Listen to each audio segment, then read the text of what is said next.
ओम शांति। 18 दिसंबर 2024 की साकार मुरली। बाबा कहते हैं, मीठे बच्चे, सर्वशक्तिमान बाप से बुद्धि योग लगाने से शक्ति मिलेगी।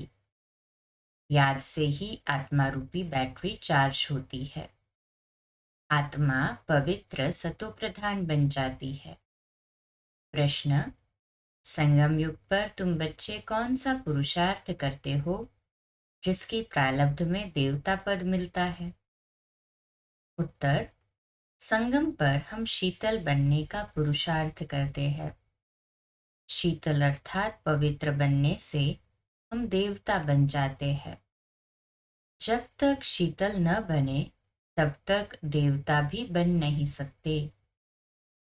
संगम पर शीतल देवियां बन सब पर ज्ञान के ठंडे छींटे डाल सबको शीतल करना है, सबकी तपत बुझानी है। खुद भी शीतल बनना है और सबको भी शीतल बनाना है। ओम शांति। बच्चों को पहले पहले एक ही बात समझने की है कि हम सब भाई भाई हैं और शिव बाबा सभी का बाप है। उन्हें सर्वशक्तिमान कहा जाता है। तुम्हारे में सर्व शक्तियां थी। तुम सारे विश्व पर राज्य करते थे। भारत में इन देवी देवताओं का राज्य था। तुम ही पवित्र देवी देवता थे।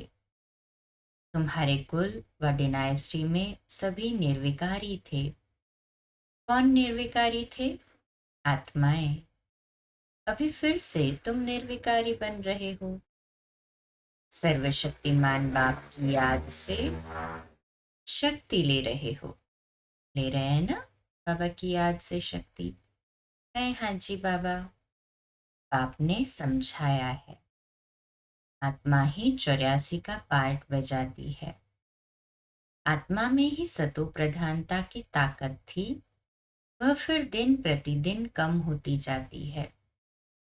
सतो प्रधान से तमो प्रधान तो बनना ही है।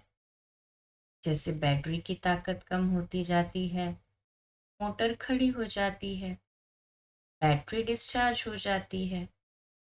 आत्मा की बैटरी फुल डिस्चार्ज नहीं होती, कुछ न कुछ ताकत रहती है। जैसे कोई मरता है तो दीवा जलाते हैं, उसमें घृत डालते ही रहते हैं कि कहाँ जोत बुझ न जाए। अभी तुम बच्चे समझते हो, तुम्हारी आत्मा में पूरी शक्ति थी, अभी नहीं है। अभी फिर तुम सर्वशक्तिमान बाप से अपना बुद्धि योग लगाते हो, अपने में शक्ति भरते हो, क्योंकि शक्ति कम हो गई है। शक्ति एकदम खत्म हो जाए तो शरीर ही न रहे। आत्मा बाप को याद करते करते एकदम प्योर हो जाती है। सतयुग में तुम्हारी बैटरी फुल चार्ज रहती है। फिर धीरे धीरे कला अर्थात बैटरी कम होती जाती है। कलयुग अंत तक आत्मा की ताकत एकदम थोड़ी रह जाती है। जैसे ताकत का देवाला निकल जाता है। आपको याद करने से आत्मा फिर से भरपूर हो जाती है। तो अभी बाप समझाते हैं, एक को ही याद करना है। ऊंचते ऊंच है भगवंत, बाकी सब है रचना। रचना को रचना से हद का वर्षा मिलता है। क्रिएटर तो एक ही बेहद का बाप है ना? कहे हाँ जी बाबा। बाकी सब है हद के। बेहद के बाप को याद करने से बेहद का वर्षा मिलता है। तो बच्चों को दिल अंदर समझना चाहिए कि बाबा हमारे लिए स्वर्ग नई दुनिया स्थापन कर रहे हैं। परमात्मा ही तो है जो विश्व का परिवर्तन कर सकते हैं। वो पिता हम सब बच्चों के लिए नई सतयुगी दुनिया की स्थापना तो कर रहे, परंतु खुद नहीं आते, बच्चों के लिए करते। ना निस्वार्थ भाव है। ड्रामा प्लान अनुसार स्वर्ग की स्थापना हो रही है, जिसमें तुम बच्चे ही आकर राज्य करते हो। और क्रेडिट भी नहीं लेते बाबा अपना। बाबा कहते मैं तो एवर पवित्र हूँ, मैं कभी गर्भ से जन्म नहीं लेता हूँ, न देवी देवताओं की तरह जन्म लेता हूँ। सिर्फ तुम बच्चों को स्वर्ग की बादशाही देने के लिए जब ये बाबा अर्थात 60 वर्ष की वानप्रस्थ अवस्था में होता है, तब इनके तन में मैं प्रवेश करता हूँ। यही फिर नंबर 1 तमो प्रधान से नंबर 1 सतो प्रधान बनता है। ऊंचते ऊंच है भगवान, फिर है ब्रह्मा, विष्णु, शंकर, सूक्ष्म वतनवासी। ये ब्रह्मा, विष्णु, शंकर कहाँ से आए? ये सिर्फ साक्षात्कार होता है। सूक्ष्म वतन बीच का है ना, जहाँ स्थूल शरीर है नहीं। सूक्ष्म शरीर सिर्फ दिव्य दृष्टि से देखा जाता है। ब्रह्मा तो है सफेद वस्त्रधारी, ये विष्णु है हीरे जवारों से सजा सजाया। फिर शंकर के गले में नाग आदि दिखाते हैं। ऐसे शंकर आदि कोई हो नहीं सकता। दिखाते हैं अमरनाथ पर शंकर ने पार्वती को अमर कथा सुनाई। अभी फिर सूक्ष्म वतन में तो मनुष्य सृष्टि है नहीं, तो कथा वहां कैसे सुनाएंगे? बाकी सूक्ष्म वतन का सिर्फ साक्षात्कार होता है। जो बिल्कुल पवित्र हो जाते हैं उनका साक्षात्कार होता है। यही फिर सतयुग में जाकर स्वर्ग के मालिक बनते हैं। तो बुद्धि में आना चाहिए कि इन्होंने फिर ये राज्य भाग्य कैसे पाया। लड़ाई आदि तो कुछ होती नहीं है, देवताएं हिंसा कैसे करेंगे? अभी तुम बाप को याद कर राजाई लेते हो, कोई माने व न माने। गीता में भी है, देह सहित देह के सब धर्मों को भूल माम एकम याद करो। बाप को तो देह है ही नहीं जिसमें ममत्व हो। बाप कहते हैं थोड़े समय के लिए इस शरीर का लोन लेता हूं, नहीं तो मैं नॉलेज कैसे दूं? मैं इस झाड़ का चैतन्य बीज रूप हूं। इस झाड़ की नॉलेज मेरे ही पास है।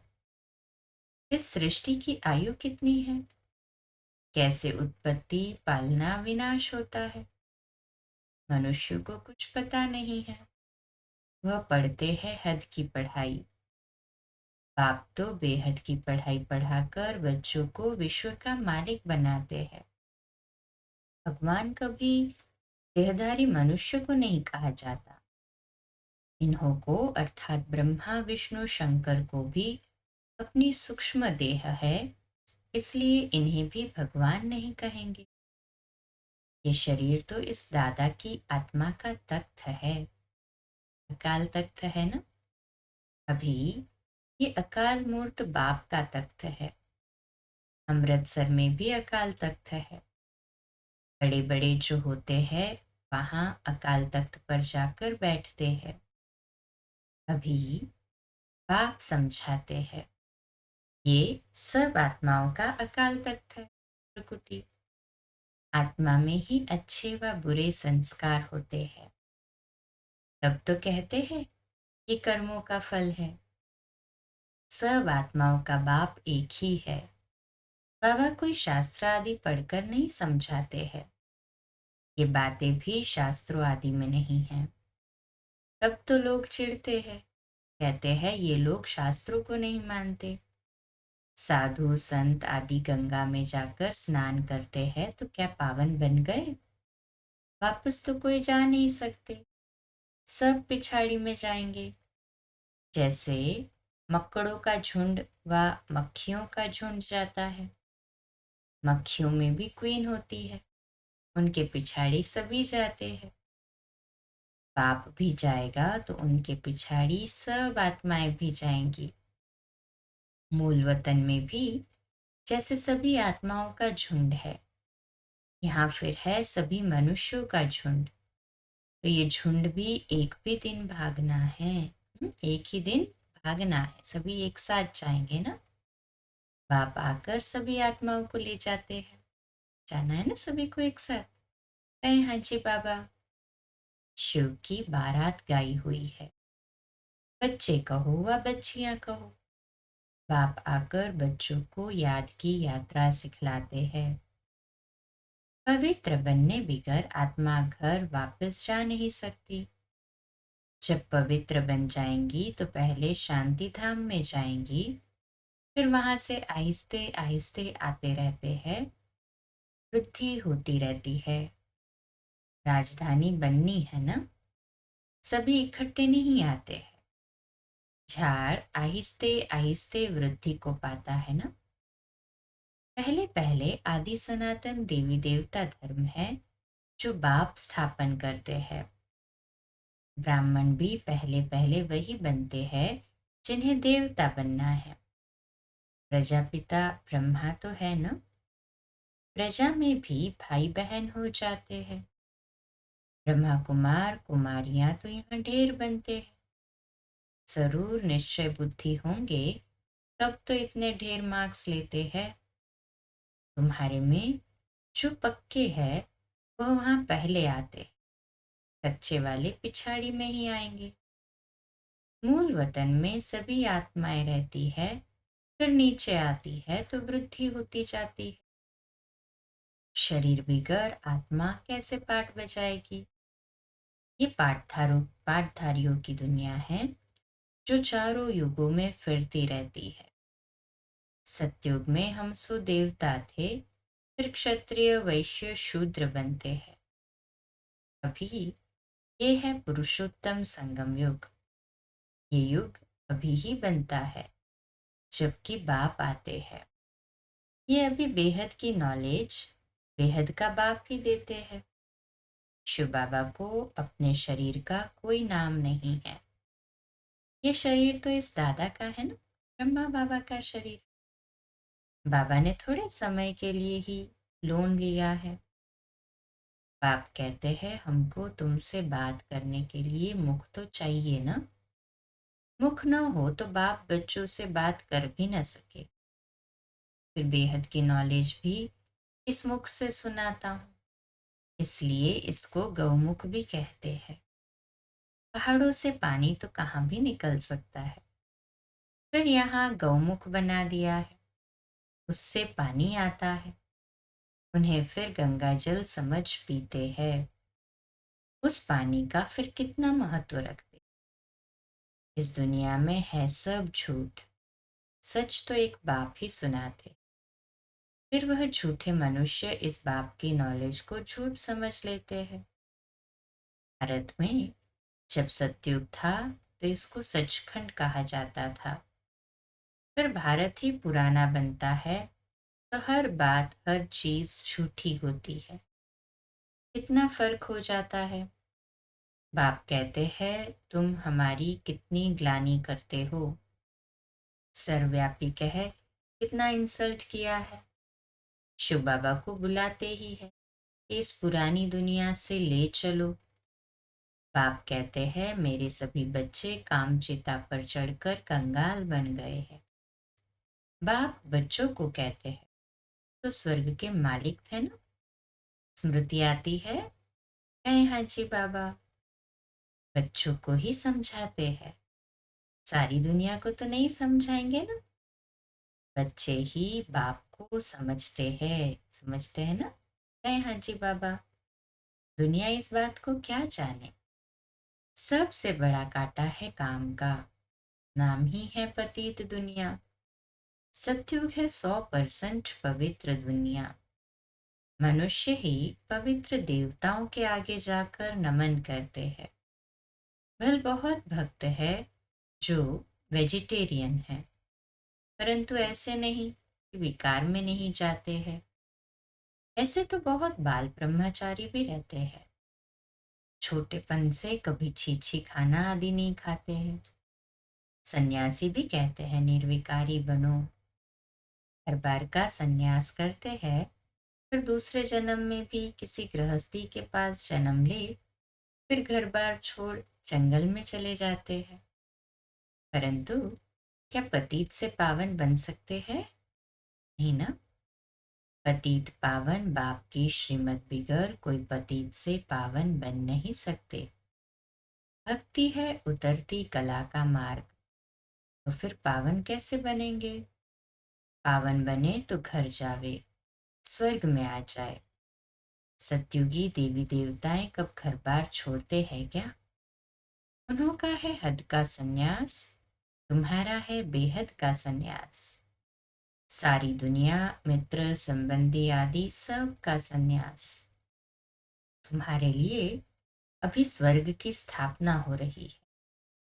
तुम्हारी बुद्धि स्वर्ग तरफ है, मनुष्य तो नरक में ही लटके पड़े हैं। तुम बच्चे फिर बाप की याद में लटके पड़े हो। तुमको शीतल देवियां बनाने के लिए ज्ञान चिता पर बिठाया जाता है। शीतल अक्षर के अगेंस्ट है तपत। तुम्हारा नाम ही है शीतला देवी। एक तो नहीं होगी ना?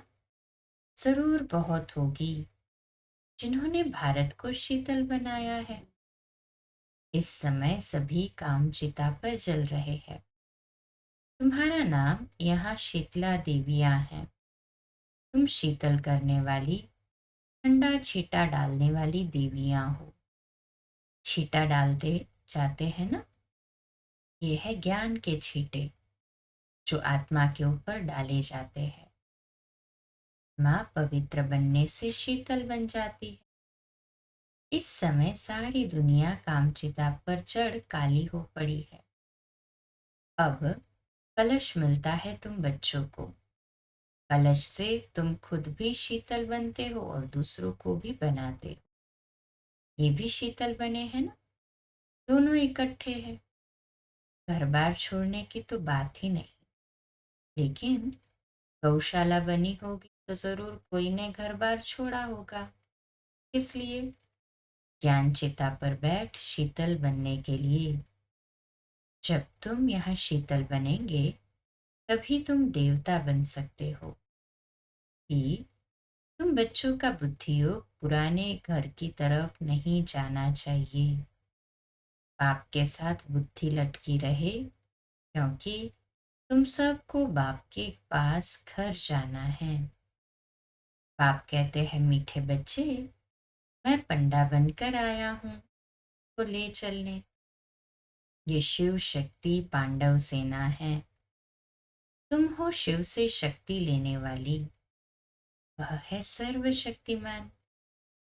मनुष्य तो समझते हैं परमात्मा मरे हुए को जिंदा कर सकते हैं, परंतु बाप कहते हैं लाडले बच्चे, इस ड्रामा में हर एक को अनादि पार्ट मिला हुआ है। मैं भी creator, director, principal actor. Drama के पार्ट को हम कुछ भी चेंज नहीं कर सकते।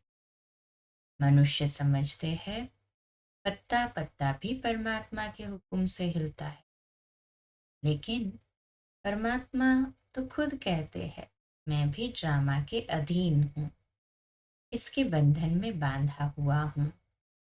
ऐसे नहीं कि मेरे हुक्म से पत्ते हिलेंगे। सर्वव्यापी के ज्ञान ने भारतवासियों को बिल्कुल कंगाल बना दिया है। बाप के ज्ञान से भारत फिर सजताज बनता है। अच्छा, मीठे मीठे सिकिलदे बच्चों प्रति माता पिता बाप दादा का याद प्यार और गुड मॉर्निंग। रूहानी बाप की रूहानी बच्चों को नमस्ते।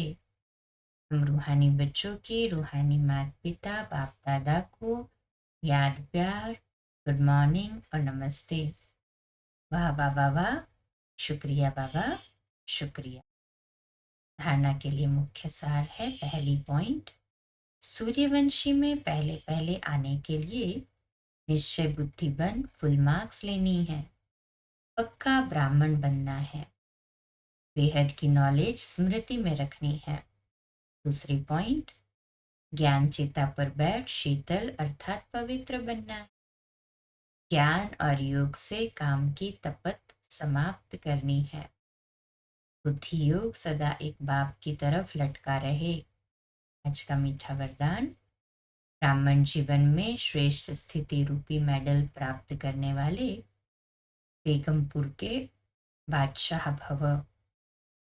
आज का स्वमान है, मैं बेगमपुर की बादशाह आत्मा हूँ। मैं बेगमपुर की बादशाह आत्मा हूँ। विश्लेषण, आप सब अपनी स्वस्थिति अच्छे से अच्छी बनाने के लिए ही ब्राह्मण बने हो। ब्राह्मण जीवन में श्रेष्ठ स्थिति ही आपकी प्रॉपर्टी है। यही ब्राह्मण जीवन का मेडल है। जो ये मेडल प्राप्त कर लेते हैं वह सदा अचल अडोल एकरस स्थिति में रहते, सदा निश्चिंत बेगमपुर के बादशाह बन जाते हैं। वे सर्व इच्छाओं से मुक्त इच्छा मात्रम अविद्या स्वरूप होते हैं। स्लोगन है, अटूट निश्चय और फलक से कहो मेरा बाबा, तो माया समीप भी नहीं आ सकती। इसका अव्यक्त इशारा है, कितना भी कोई आपकी संतुष्टता को हिलाने की कोशिश करे, लेकिन आप हिलना नहीं, सदा संतुष्ट रहना, सदा मुखड़ा मुस्कुराता रहे। कैसी भी हिलाने वाली परिस्थिति ऐसे ही अनुभव हो जैसे पपेट अर्थात कठपुतली शो देख रहे हैं। माया का व प्रकृति का ये भी एक शो है। उसे साक्षी स्थिति में सदा संतुष्टता के स्वरूप में अपनी शान में रहते हुए देखो। संतुष्ट मणि हूँ, संतुष्ट आत्मा हूँ। ये है संगम का श्रेष्ठ शान। अच्छा, कम बोलो, धीरे बोलो, मीठा बोलो, सत्य बोलो, सोच समझकर बोलो। निमित्त भाव, निर्माण भाव, निर्मल वाणी। आज का नया दिन आप सभी को मुबारक हो, मुबारक हो, मुबारक हो। शुभ दिवस। ओम शांति।